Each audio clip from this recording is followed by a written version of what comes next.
निवडणुकांचा बिगुल वाजलेला आहे. निवडणुकांमध्ये काय मुद्दे असतील, कोणत्या विषयावर ही निवडणूक होणार आहे, लोकसभेचा काही परिणाम या विधानसभेच्या निवडणुकांवर होणार आहे का? महाविकास आघाडी की महायुती की वंचित बहुजन आघाडी की परिवर्तन, जी नवीन नवीन पक्ष स्थापन झाला, युती झाली आहे, त्यांना किती जागा मिळणार, या सर्व प्रश्नावर बोलण्यासाठी माझ्यासोबत प्रकाश आंबेडकर आहेत, वंचित बहुजन आघाडीचे प्रमुख. किती जागा घोषित झाल्या? दुसरी यादी तुमची झाली? आमची दुसरी यादी झाली, तिसरी यादी सुद्धा जाहीर होईल. तुम्ही म्हटलं होतं ओबीसी चेहरे जास्त असतील किंवा सर्व समावेशक सर्व असेल, तर सारी यादी जी आहे ज्याला म्हणता येईल की कमी मराठा समाजाचे उमेदवार, मॅक्सिमम ओबीसीचे उमेदवार, ओबीसी भटके, मुस्लिम, ख्रिश्चन, जैन असे हे सगळे उमेदवार आमचे असतील. सर्वसमावेशक आमची यादी राहील as a political party. Maratha उमेदवार आम्ही असं आमच्या पक्षाला मराठा खानावळ करणार नाही. तुम्ही मराठा आरक्षणाला पाठिंबा दिला होता. मनोज जरांगे, माझं आजही जरांगेला भेटायला गेलो. माझा आजही पाठिंबा आहे, पण आमच्या पाठिंब्याच्या याच्यामध्ये ओबीसीचं ताट वेगळं आणि मराठ्यांचं ताट वेगळं आहे. आज आम्ही असणारा ओबीसींची जी मागणी आहे की मराठा आमच्यामध्ये नको, याला आमचा पूर्ण 100% पाठिंबा आहे. पण मतं जुळवण्यासाठी सर्वांना सोबत घेऊन घ्यावं लागतं, उमेदवारी द्यावी लागते. मराठा समाजाची मतं, समाजाची जी काही 40%, माझी 40% मतदान नाही आहे, ही मिथ्स आहे. त्या याच्यामध्ये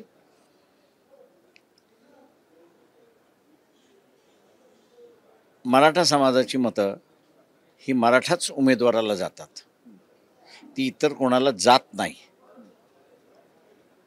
ती मी गेली 40 वर्ष ह्या निवडणुकीमध्ये पाहिलेलं आहे. म्हणजे ह्या भागामध्ये आपण कुणबी म्हणतो, मराठा म्हणतो, ही मराठा मतं मराठाच्याच उमेदवाराला जातात. आणि विदर्भामध्ये कुणबी समाजाची मतं, म्हणजे खालचा विदर्भ सोडला तर वरचा विदर्भ जो आहे, हा वरचा विदर्भातला कुणबी हा कुणब्यांबरोबरच जातो, अशी असणारी परिस्थिती आहे.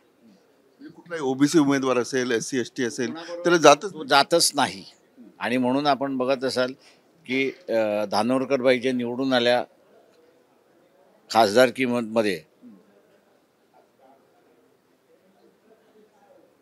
त्यांनी स्टँड असा घेतला की कुणब्यांनी कुणब्यालाच मतं द्यावी आणि उमेदवारसुद्धा कुणबीच असले पाहिजे सर्व, असा स्टँड त्यांनी घेतला.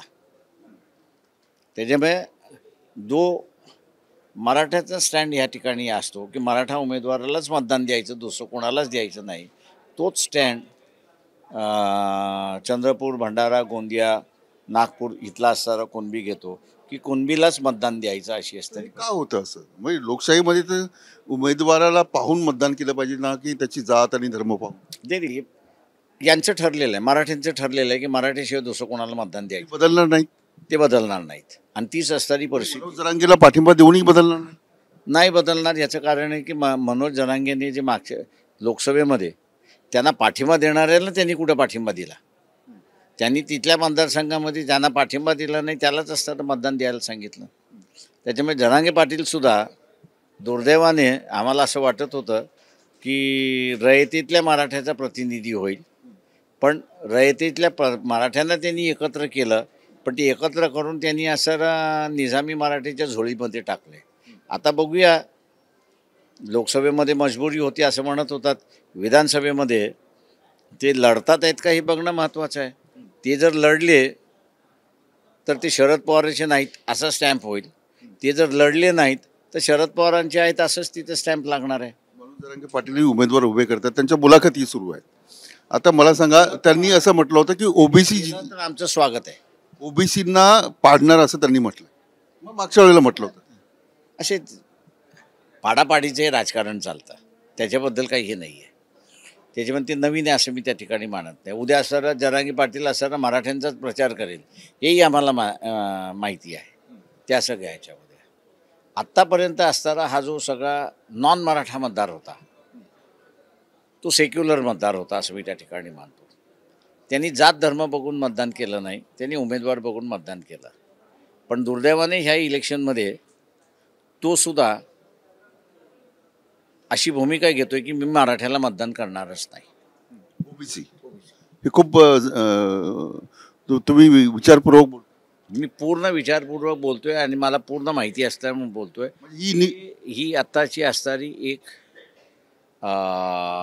परिस्थिती आहे की मराठा म्हणतोय मी ओबीसीला मतदान देणार नाही आणि ओबीसी म्हणतोय मी मराठ्याला मतदान देणार नाही. मी अनेक भागात फिरलो. ओबीसीनं विचारलं की आता तुम्ही म्हणताय पण मतदान करताना तुम्ही आपल्या पक्षाकडे जाणार, ज्या ज्या पक्षात तुम्ही आहात ते. खरंच मराठ्यांना मतदान होणार नाही ओबीसी? खरंच होणार नाही आहे. आणि त्याच्यामुळे सगळ्यात चिंतित जी आहे ती भारतीय जनता पक्ष चिंतित आहे. का काँग्रेस घ्या, एन सी पी घ्या किंवा उद्धव ठाकरे घ्या, हे सगळे मराठ्यांचे पक्ष आहेत. चालवणारे यांचे सगळे मराठीच आहेत त्या ठिकाणी. त्याच्यामुळे असणारा फटका जो आहे तो ओबीसीचा फटका जो आहे तो यावेळेस BJPला असं मी त्या ठिकाणी मानतो आहे. भाजप तर असं म्हणतं की ओबीसी आमचा बेस आहे. हो, ते म्हणतील ना, आता इलेक्शनमध्ये दिसेल ना बेस राहिलाय की न राहिलाय. ही निवडणूक निर्णायक होईल महाराष्ट्राच्या दृष्टीने. निर्णायक राहील असं मी म्हणेन की हे जे घट्ट जातीला पकडून जो समूह आहे, मी जसं म्हटलं कुणब्यांना धरून आहे, मराठ्याला धरून आहे. कदाचित ही निवडणूक जी आहे किर्लोस्करमध्ये असणारे एक पाटील नावाचे ग्रस्त होते, त्यांचा लेख होता चेअरमन शेवटचं किर्लोस्कर मासिकचं जे अंक निघालं होतं त्याच्यामध्ये ते आर्टिकल होतं चेअरमन. आणि आजची जी व्यथा आपण चर्चा करतोय ती त्याच वेळेस तिची हे केली होती. कदाचित ती असणार मला वाटतं या निवडणुकीमध्ये ब्रेक होईल. याचं कारण की यावेळेस ओबीसी एसर्टिव्ह झालेला आहे आणि तो असं म्हणतो की मी माझे उमेदवार निवडून आणणारच. ते कुठल्याही पक्षाचे असो, भले ते कुठल्याही पक्षाचे असो. असं असं असं असं इक्वेशन झालं यासाठी विचारतोय. उद्या त्याचं नाही आहे. त्याचं इक्वेशन असं आहे की जो कोणी उद्याच्या विधानसभेमध्ये ओबीसीचं आरक्षण थांबवण्यासाठी जो ठराव येणार आहे की सुप्रीम कोर्टाने जसं डेटा नाही म्हणून स्थानिक स्वराज्याचं आरक्षण थांबवलेलं आहे, तशाच रीतीने ओबीसी असं म्हणतोय की एक ठराव विधानसभा झाल्यानंतर येईल आणि जनगणना करूया, ओबीसीची संख्या डिसाईड करू आणि ती झाल्यानंतर मग ह्यांना आरक्षण द्यायचं याची सुरुवात करू. म्हणजे तोपर्यंत आरक्षण थांबणार ही भीती आता शिक्षण क्षेत्रामधली आणि नोकरींमधली आपलं आरक्षण ठरावामार्फत थांबवलं जाईल. म्हणून उद्याच्या विधानसभेमध्ये या ठरावाला जे विरोध करणार त्यालाच ते मतदान करणार आणि तो ठरावाचा विरोध करण्याचं आश्वासन हे वंचित बहुजन आघाडी करते. आणि म्हणून आपण बघत असाल की वंचित बहुजन आघाडीकडे आता ओबीसी नेते जे आहेत हे येऊन बसायला लागलेत आणि आपण एकत्र लढू असं ते म्हणायला लागलेले आहेत. थोडासा एक वेगळा प्रश्न तुम्हाला विचारतो, तो महत्त्वाचा आहे. मनोज जरांगे पाटील यांनी गरजवंत मराठ्यांना वापरून घेतलं. मगाशी जे विधान केलं की त्यांनी मराठ्यांसाठी त्यांनी वेगळं लढलं तर मी म्हणेन वापर केला नाही, त्यांनी वेगळं लढलं नाही तर वापर केला असं मी म्हणेन. तर त्यांच्या ॲक्शनवरती ठरेल की त्यांनी वापर केला की न केला. तुम्हाला काय वाटतं, काय करतं? ते ॲक्शन येऊ द्या, मग बघू. थांबायला हरकत नाही बिफोर पासिंग अ जजमेंट. आणखी एक महत्त्वाचा प्रश्न, तुम्ही म्हणता ओबीसी आणि मराठा याच्यावरच निवडणूक होणार आहे, मग आणखी वेगळे मुद्दे नाहीत? महागाई नाही आहे? नाही, मी इथे असणारा ओबीसीच्या दृष्टीने आरक्षण हा मुद्दा महत्त्वाचा आहे की आपलं आरक्षण वाचलं पाहिजे या दृष्टीने त्याचं आहे. आणि दुसऱ्या बाजूस मराठा असं म्हणतो की आपल्याला आरक्षण मिळाल्याशिवाय आपला उद्धार नाही अशी परिस्थिती आहे. त्याच्यामुळे हे इलेक्शन आरक्षणावरतीच चालेल. याच्यामध्ये 3 एम्पायर्स आहेत. एक एम्पायर मुसलमान, एक एम्पायर SC आणि एक एम्पायर आदिवासी. आदिवासी हा लिमिटेड मतदारसंघामध्ये आहे, त्याच्यामुळे त्याचा हे नाही. पण ज्या बाजूला मुस्लिम आणि ज्या बाजूला दलित हा जाईल त्या बाजूचं पारडं जड आहे.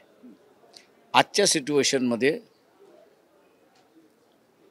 SC आणि ट्रायबल यांचं आरक्षण सुप्रीम कोर्टाने धोक्यात आल्यामुळे त्यांना OBC बरोबर जाणं हे भाग आहे. त्याच्यामुळे आज OBCबरोबर कोण आहे तर आदिवासी आहे, SC आहे. राहिला मुस्लिमांचा जो सगळ्यात महत्त्वाचा प्रश्न जो आहे तो मोहम्मद पैगंबरांचं विडंबन करण्याचं जे महिनाभरात 15 दिवसातून जे होते ते थांबवणार कसं. त्याला आम्ही असं मागच्या ह्या गेलेल्या विधान परिषदेमध्ये मोहम्मद पैगंबराच्या नावाने बिल तिथे इंट्रोड्यूस केलं होतं. आणि दुसरं जे आहे त्या ठिकाणी आपल्याला प्रतिनिधित्व कोण देते अशी असणारी परिस्थिती आहे. आपल्या जनगणनेप्रमाणे आणि संख्येप्रमाणे आपल्याला कोण देते हे ते पाहतात आहेत. आता बघावं लागेल. BJP तर देणार नाही त्यांना प्रतिनिधी. राहिले आम्ही 2 प्लेयर, महाविकास आघाडी आणि वंचित बहुजन आघाडी. जे त्यांना रिप्रेझेंटेशन देतील त्यांच्याबरोबर ते जातील. महत्वाचं गेल्या वेळेचा म्हणजे त्याच्या गेल्याच्या मागच्या निवडणुकीत 60% असलेले वंचित बहुजन आघाडी 4% लोकसभेत का घसरली आणि तेच आता विधानसभेत दिसेल की इम्प्रूव्ह होईल. असं एक लक्षात घे की मागच्या वेळेस संविधान हे महत्त्वाचं होतं आणि त्याच्यामुळे मुस्लिमही गेला आणि दलितही गेला. यावेळेस याच पक्षाने आरक्षण धोक्यात आणलेलं आहे.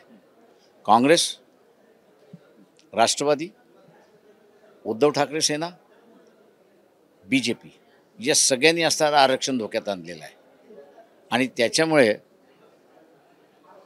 हा जो दलितांमधला वर्ग गेला होता त्याला आता आमच्याशिवाय पर्याय नाही आहे. तो रिटर्न बॅक येईल. बरोबर येईल विधानसभेला. ते आता आम्ही आता किती क्लेम केला तर ते दिसल्याशिवाय कोणी विश्वास ठेवणार नाही. मागच्या वेळेला सुद्धा मुस्लिम समाज तुमच्या सोबत यावं म्हणून मेळावे घेतले, मोर्चा काढला, आझाद गेले. म्हणून असताना त्याच्यामधलं जे आहे ते ह्या इलेक्शनमध्ये मुसलमानांचं सुद्धा जे आहे तो भागीदारी आणि हिस्सेदारीशी गोष्टी करतोय. त्याच्यावरती त्याचं मतदान अवलंबून राहणार आहे. प्रकाश आंबेडकर बेरजेचं राजकारण करत नाहीत का असं प्रश्न असा आहे इथे ह्या देशामधला असताना ह्या नेते बेरजेचं राजकारण करतात, सत्तेत जातात, आमदार बनवतात, खासदार बनवतात. प्रकाश आंबेडकर का? प्रश्न असा आहे त्याच्यामध्ये की लक्षात घेतलं पाहिजे की इथे असणारं सोशली इथला ब्राह्मण नावं घेतो आता, इथला ब्राह्मण, इथला मराठा आणि इथला क्षत्रिय यांनी आयुष्यामध्ये त्यांच्या पक्षातून उभा राहिला असेल तर दलिताला मतदान दिलं आणि तेही 2% आणि 4%च्या याच्यावरती. त्याला ही इंडिपेंडंट लिडरशिप नको आहे. आणि त्याच्यामुळे असणारं आज ओपन आऊट झालं की मराठा हा असणारा मतदान देत नाही. दुसरं ओपन आऊट झालं की ब्राह्मण हा असणारा देत नाही. त्याच्यामुळे आत्ता जी आहे OBCच्या ज्यावेळेस लक्षात आलं आहे की आपल्याला आता पर्याय नाही कारण का हेच आपलं आरक्षण काढायला निघालेले आहेत, तेव्हा बेरजेचं राजकारण आमचं आता इथपासून सुरुवात झालेलं आहे. नाही तर आमचं टिकवणं आणि या फील्डमध्ये राहणं हाच आमचा असणारा लढा होता. आत्ता आमचा लढा असा आहे की आरक्षणामुळे OBCचं आरक्षण मराठा काढून घेतोय आणि SC STचं आरक्षण ब्राह्मण काढून घेतोय कोर्टामार्फत. तेव्हा आरक्षणाच्या मुद्द्यावरती आता हे सगळे एकत्र येतात आहेत अशी परिस्थिती आहे. उद्धव ठाकरेंशी त्याच्या आम्ही असणारा पेपरवरती मांडलेला आहे, ग्राउंडवरती दिसलेला आम्ही मांडलेला आहे. मताच्या रूपांमध्ये ते 20 तारखेला आपल्याला 23 तारखेला कळली. पण दोन तीन महत्वाचे प्रश्न. उद्धव ठाकरेंची मैत्री आहे की तुटली? ते तुम्ही उद्धव ठाकरेंना विचारा, मला कशाला मला तुमच्याकडे उत्तर हवं. नाही. आम्ही तर गेल्या वेळेला उद्धव ठाकरे आणि तुम्ही या स्टेजवर होतात एकत्र, म्हणजे सेक्युलर पक्षासाठी म्हणजे सेक्युलर विचारांसाठी दोघं जण एकत्र होतात. सर आमच्याकडून मागेच तोडलेली आहे. तेव्हा ते मित्रत्वाच्या लायकीचे नाहीत असं मी त्या ठिकाणी सांगितलेलं आहे. त्याच्यामुळे असं त्यांची आता आमचं जमणार नाही हे आम्ही सांगितलेलं आहे या इलेक्शनमध्ये. फटका केला उद्धव ठाकरे. राजकारण असतं त्याच्यामध्ये राजकारणामध्ये दगाफटका नसतो. ज्यालाच कुडबुडी करता येते तो कुडबुडी करतो. त्याच्यामुळे असं